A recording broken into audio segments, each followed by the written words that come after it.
Hey everyone, today I'm gonna give you some tips on getting your life organized because I need to do that. I really need to do that. And I figure why not share my knowledge with you guys so we can all go on this journey together. Happiness and butterflies. No, seriously though, whether you're a student, you have a full-time job at the office, you just come home and hate seeing clutter, or you're someone like me who's self-employed, works from home, is possibly a YouTuber, and just wants to get more on track and on schedule, I'm gonna be covering topics from planners to self-care so we can clean up messes both internally, that mind mess, as well as the physical stuff around us, like all those things on the ground that I just try to pretend aren't there.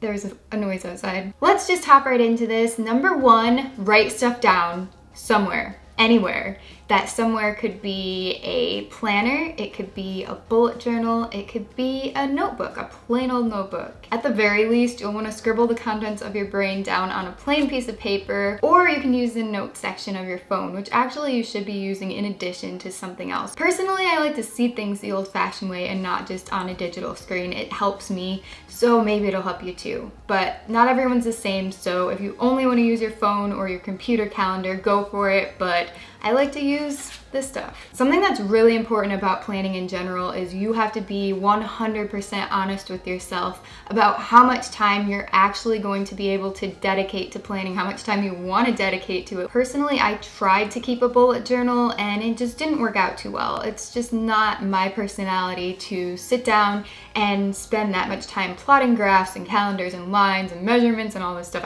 It wasn't for me. But that's okay. Here's some proof of that, by the way. For those of you who have been with my channel for a while, you know that I did a bullet journal series for 8 to 10 months, I forget exactly. But there was a big chunk of months in there where I had bullet journal spreads every single month.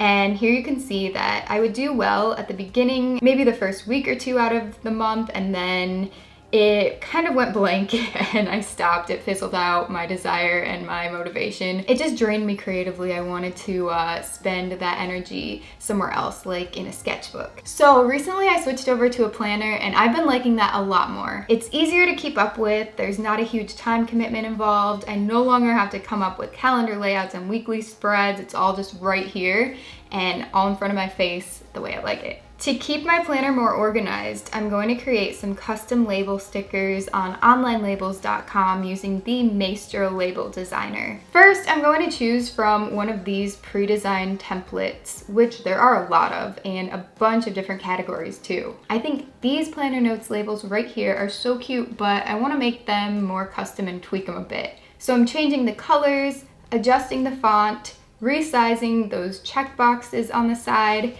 and then printing them out, of course. Online Labels sent me some different types of sticker paper to try. The two I'm showing here are the weatherproof gloss for inkjet printers and standard white matte. If you would like to download and print this label sheet for free, the one that I customized and made all cute, I'll have a link to the file in the description box below. And thank you, Online Labels, for sponsoring this video. The labels are very versatile. I can easily incorporate these into my planner, but they also work great in a plain notebook. I got this one for less than $1 from Target, and I decorated the front with Sharpie markers, as you could probably tell, a bunch of different colors. What I'm doing on this page is essentially a brain dump. So I listed important things I have to get done, and I jotted down some inspiration, little quotes and ideas, along with some simple doodles. By the way, if you want more ideas on how to decorate notebook covers, go ahead and check out one of my most recent DIYs as well as my back to school playlist. Both of those will be linked in the description box below as well as the iCard up here. There we go, that's the corner. Maybe. Number two, get on a schedule of some sort. It doesn't have to be set in stone. You don't have to do the same exact things every single day at the same exact time, but have things in your mind that you want to do in a day, what your day should look like, and what you want to accomplish. A really important thing that you need to make time to schedule into your life. It's just too heavy for the washi tape. This one's on cardstock, so. A really important thing that you need to make time to schedule into your life is sleep. And who doesn't love sleep? I love sleep. Personally, I find that going to bed early and waking up early helps me to get more things done, be more productive. Even though sometimes it's a challenge to get up early, It's good after you're out of bed and ready to go. It's probably best if you go to bed and wake up at these same times all week, every single week, but I don't personally do that. I just kind of make it a goal to go to bed, say before 11:30 p.m. at night, even though I really want to go to bed at 10. Sometimes I have more stuff that I want to do, or I want to watch a show to unwind before going to bed because I had so much work going on during the day. And I try to get up around 7:30 a.m.-ish, but if I have to sleep until 8:30 because I'm extra tired and I don't know, my body just feels drained, I'm going to allow myself to do that so I'm more productive during the day. I know some of you guys can't do that if you're going to school, if you have a set schedule for work, but the great thing about working from home is that I can set my own schedule. Even though I should be having the same schedule every day, I do have the freedom to do that if I'm not feeling well or if I have another appointment that I have to go take care of and I don't want to do it in the evening. I'll just do it in the morning and then get back to work. Number 3, maximize productivity and make life as easy and convenient for yourself as you possibly can. If there is a bill that comes in the mail, don't set it aside and shove it under the rug. Pay that bill right away. You don't want little things to add up in the back of your mind and cloud and fog your brain. It really happens. Maybe you don't always realize it until things really build up and get huge. It's there subconsciously. Freeing all that extra noise in the background is going to make you really be able to focus. Another one that is more YouTube specific, but I can see this applying to other jobs as well and maybe school.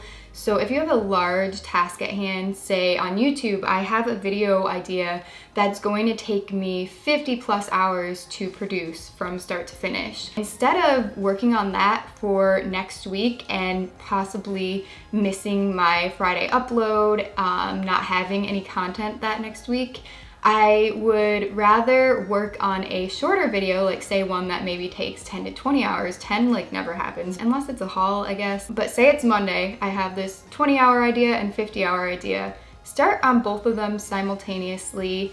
Get some of the large one done, but get all of the small one done. So you can post that on Friday and then have part of the 50-hour one done already, so then you can finish that the next week. That could also apply to school. If you have a large essay to write, a teacher gives you a month deadline to get that done. You get told way ahead of time, don't procrastinate, even though I did that all the time.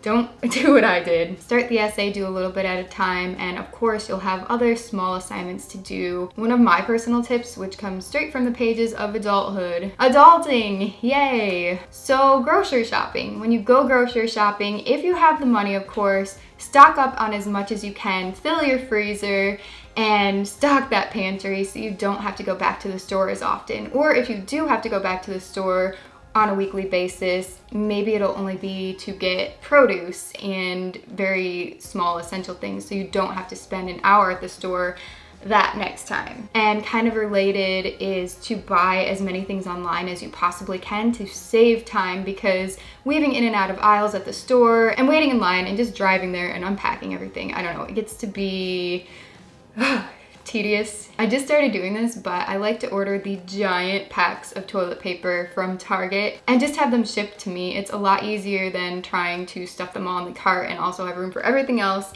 as well as putting them in your car and everything. I don't know, it's just so much easier. Number 4, multitask. Let's face it, we all need some downtime sometimes, but maybe we don't actually need to have those sitting on the couch looking at our phone moments quite so often. Try to work on combining activities when it's possible. So instead of looking at your phone while just laying on the couch, look at your phone while stretching instead. Yes, I am actually being 100% serious here. I mean, at least half of what I'm doing here is productive, right? Or there's Netflix. Sometimes I'm weak, like every day. But normally I only allow myself to watch shows during dinner on the weekdays, or while I'm color correcting and trimming clips in my video editing program, since that really doesn't require my full attention. Number 5, clean up the clutter. All of the clutter. If your life is extremely busy, you definitely don't have to spend hours and hours cleaning every day, and I know you can't, but try for 10 or 20 minutes a day at least. You can set a timer on your phone to make it easier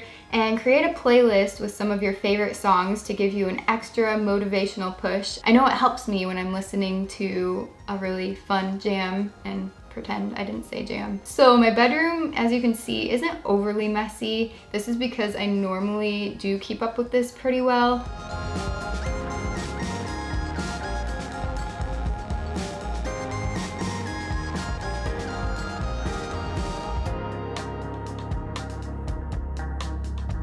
But my filming studio slash art room is an entirely different story.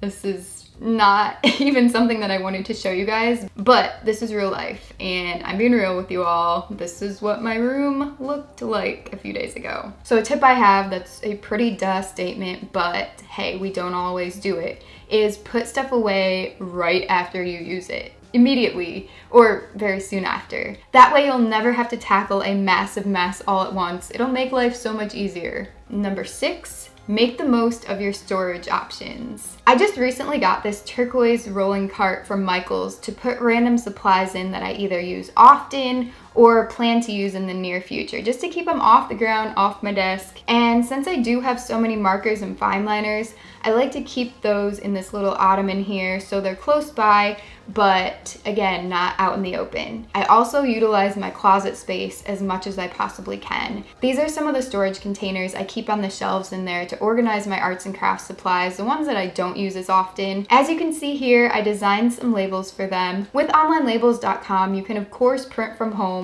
like I've done in this video, or you can order directly from the site. There's no minimum order requirements, and 100 sheets start at just $12.95. That's a lot cheaper than what you could buy them for at a store.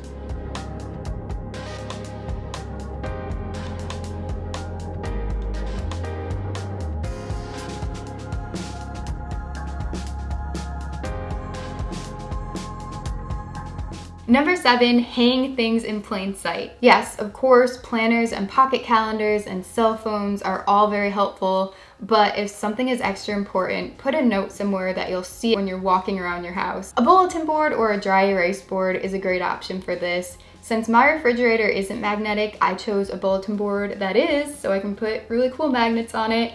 And here you can see I displayed coupons that I want to use along with some decorations I created and little stickers and stuff. And by the way, I did make this organizer here on the left out of cereal boxes and washi tape. If you want to learn how to make that, I'll link it below. Number 8, this is the absolute most important point of the entire video. If you don't take away anything else, take away this. And what am I talking about? Putting yourself first. Put yourself first. I don't mean be selfish, but I mean that if you're not 100% or you're at least not over 50% and you're just falling apart, you can't help anyone else in life. You can't put your work out. You can't give anything your all. So please don't allow yourself to burn out.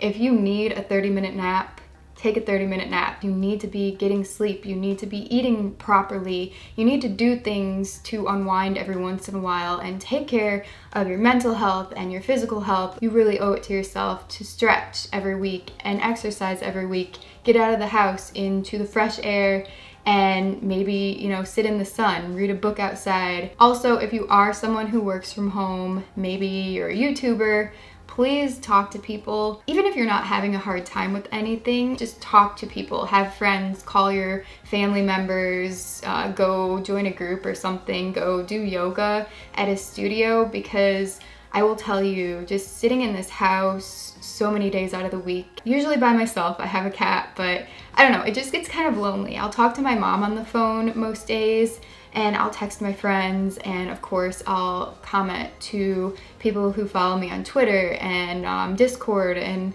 you know, just other social media places. But it's still, nothing is the same as being face-to-face with someone in the same room. I think I could blab on and on about this for a really long time, but the bottom line is love yourself enough to do the best for yourself. I think a lot of us struggle with this and think that everything else in life is more important. The money, the numbers, the fame, the whatever. Obviously you have to pay your bills and get things done, but just try and find a better balance if you can. If you're still watching this, you're amazing. Please give this video a thumbs up if you enjoyed it, and also let us know your tips for being productive and your favorite ways to multitask, or just anything that I didn't mention in this video that you think everyone should know. Leave it below. I didn't mean to rhyme. That happens all the time. That time I did mean it. Also, I upload a new video every single week. Usually they're more artsy, crafty, DIY type videos, but I can post more of these advice talks in the future, even if it's with a sketchbook. So let me know what you guys want to see. But if you haven't joined the family yet, please click that red subscribe button below and also turn bell notifications on. I hope you guys have a great rest of the day, and I'll see you soon. Bye.